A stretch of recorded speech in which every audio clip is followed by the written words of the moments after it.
বাহিনীর উপর ঝাঁপিয়ে পড়েছিল। হাজার হাজার ছাত্র জনতার রক্তের বিনিময়ে আমরা স্বাধীনতা আবার পেয়েছি, স্বাধীনতা 24। 71 সালে যে স্বাধীন হয়েছিল দেশ, সেই দেশকে আমরা পরাধীনতায় পরিণত করেছিলাম।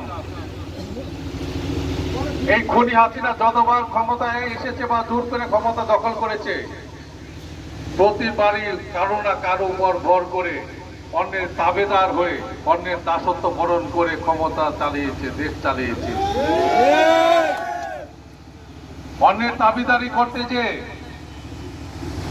দেশের জনগণের উপর অকথ্য নির্যাতন করেছে। আমরা বারবার প্রতিবাদ করার চেষ্টা করেছি, আমাদেরকে গ্রেফতার করা হয়েছে, হয়রানি করা হয়েছে, কিন্তু হাসিনা এত খুন করে কিন্তু তার রক্তের পিপাসা মিটেনি।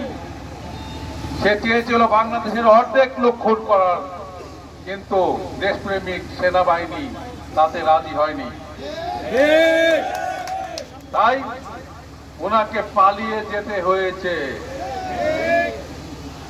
বাংলাদেশের কোন রাষ্ট্রপ্রধান এভাবে পালিয়ে যায়, এটাই প্রথম নমুনা এবং এটাই শেষ নমুনা।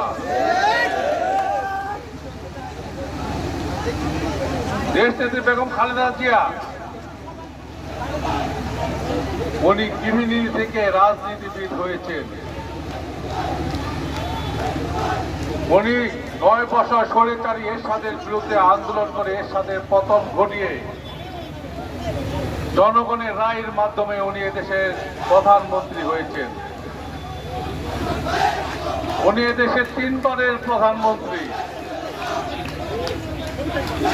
উনি এদেশের গণতন্ত্রকামী মানুষের মা, 18 কোটি মানুষের জননী দেশনেত্রী বেগম খালেদা জিয়া।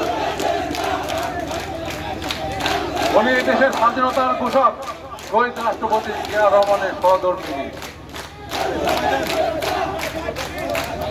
উনি এদেশের আর্মির চিফ জিয়া রহমানের সহধর্মিণী। উনি স্বাধীনতার ঘোষক, মুক্তি যার স্বাধীনতা, যিনি স্বাধীনতা ঘোষণা না দিলে বাংলাদেশ স্বাধীন হতো না। আমরা একটি লাল সবুজের পতাকা পেতাম না এবং বাংলাদেশকে পৃথিবীর বুকে যে প্রতিষ্ঠিত করেছিল সেই শহীদ রাষ্ট্রপতি জিয়া রহমানের সহধর্মিণী দেশনেত্রী বেগম খালেদা জিয়া। আগামী দিনের রাষ্ট্রনায়ক জনাব তারেক রহমানের মমতাময়ী মা, আমাদের সকলের মা। গত 6টি বছর ওনাকে কারাগারের ভিতর অন্তরীণ রাখা হয়েছে। পুরান ঢাকা একটা স্যাঁতসেঁতে কারাগারের ভিতর ওনাকে বছরের বছর রাখা হয়েছে। ওনাকে স্থূল প্রয়োজনে দিন দিন মৃত্যুর কোলে ঠেলে দেওয়া হয়েছিল, কিন্তু আল্লাহর অশেষ রহমতে উনি বেঁচে আছেন এবং আমাদের মাঝে আছেন এবং এই আদালতে ওনাকে মুক্তি দিয়েছেন। উনি ওনাকে নির্দোষ প্রমাণিত করেছেন। অথচ খুনি হাসিনা জোর করে আইনের প্রতি প্রভাব খাটিয়ে ওনাকে 6টি বছর যাবৎ ওনাকে কারাগারে অন্তরীণ করে রেখেছেন। আজকে আমাদের মায়ের জন্মদিনে আমরা প্রাণ খুলে ওনার জন্য দোয়া করব, আল্লাহ যেন ওনাকে দীর্ঘায়ু করেন, ওনাকে রোগ মুক্তি করে দেন। আমরা দোয়া করব আমাদের আগামী দিনের রাষ্ট্রনায়ক জনাব তারেক রহমানের জন্য। উনি অতি সত্বরে আমাদের মাঝে ফিরে আসছেন।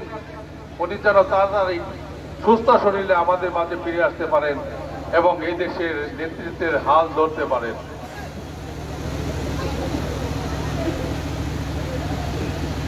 আমি দোয়া করব গত 1.5 মাসে যে ছাত্র জনতা, হাজার হাজার ছাত্র জনতা খুনি হাসিনার বুলেট দ্বারা বিদ্ধ হয়ে খুন হয়েছেন, তাদের আত্মার মাগফিরাত কামনা করব এবং তাদের আল্লাহর কাছে তাদেরকে শহীদের মর্যাদা দেওয়ার জন্য দোয়া করব। আমরা দোয়া করব এই খুনি হাসিনার পেটো বাহিনী দ্বারা গুলি করে যাদেরকে আহত করা হয়েছে, যারা বিছানায় কাতরাচ্ছেন, হাসপাতালে কাতরাচ্ছেন, তাদেরকে দ্রুত আরোগ্য কামনা এবং সুস্থতা কামনা আমরা দোয়া করব। আমাদের এই অর্জিত স্বাধীনতা 2024 এটা যে কোনো মূল্যই আমাদেরকে ধরে রাখতে হবে। আমি জানি খুনি হাসিনা যেভাবে পালিয়ে গেছে, আমাদের এলাকায় যে বিনা ভোটে দরবেশ বাবা উনিও কিন্তু একইভাবে পালাতে ছিল, কিন্তু প্লেনটা পায়নি, হেলিকপ্টার। যে হেলিকপ্টার দিয়ে উনি ফতফত করে আসতেন আর যেতেন, সেই হেলিকপ্টারও কাজ করেনি।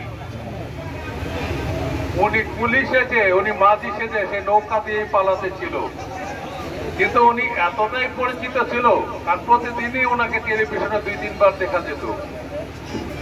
এই দেশের শিশু থেকে শুরু করে বৃদ্ধ পর্যন্ত সবারই ওনার চেহারা মুখস্থ হয়ে গেছে। উনি দাড়ি কামাক আর যাই কামাক, কোনো কামানোই কোনো কাজে আসেনি। ওনাকে চিনে ফেলেছে জনতা এবং ধরে গণধুলাই দিয়ে আইনের কাছে সুপর্দ করেছে। উনি যে দেশ থেকে লক্ষ লক্ষ কোটি টাকা চুরি করে বিদেশে পাচার করেছে, ব্যাংক লুট করেছে, শেয়ার মার্কেট লুট করেছে, কোন লুটের টাকাই উনি কোনোদিন ভোগ করতে পারবে না। উনি যতদিন বেঁচে থাকবে, আমরা 16 বছর যেভাবে কারাগারে বন্দী ছিলাম, ওনার বাকি জীবনটাই কারাগারে বন্দী অবস্থায় থাকতে হবে। আমরা কারাগারে একটি মর্যাদা নিয়েছিলাম।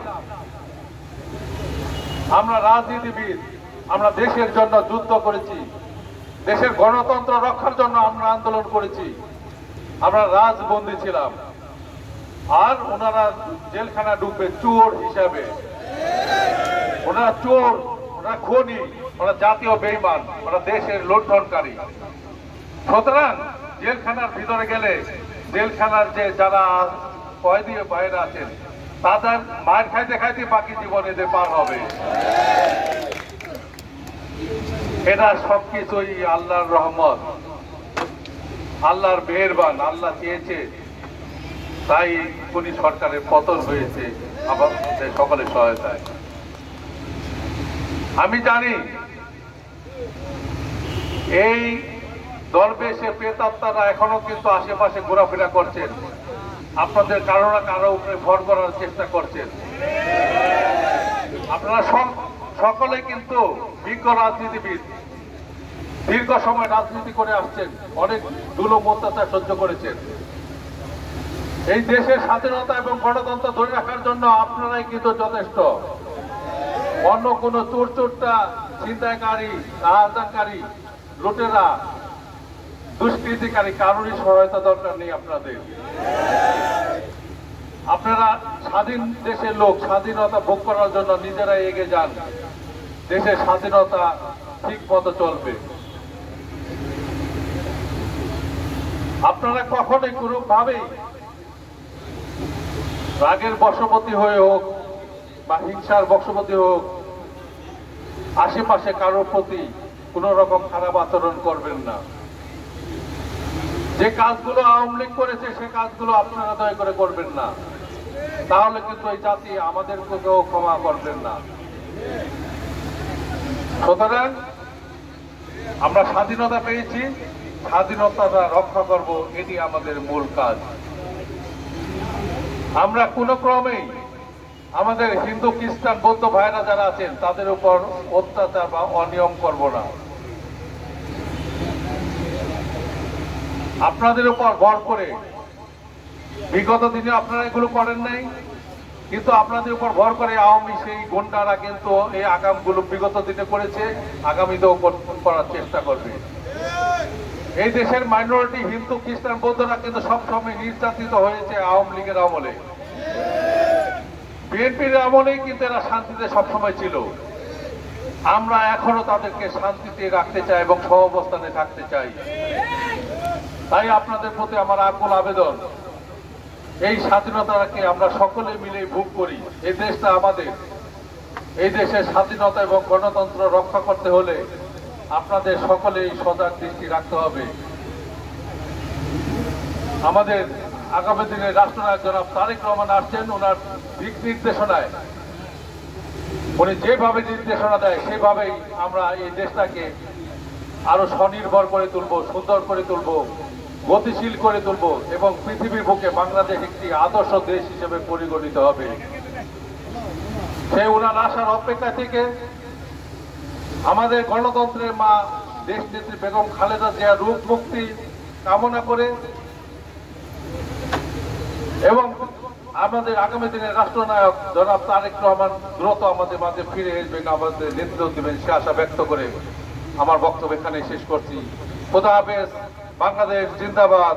বাংলাদেশ জাতীয়তাবাদী দল জিন্দাবাদ। শহীদ জিয়া অমর হোক। আগামী দিনের রাষ্ট্রনায়ক জনাব তারেক রহমান জিন্দাবাদ।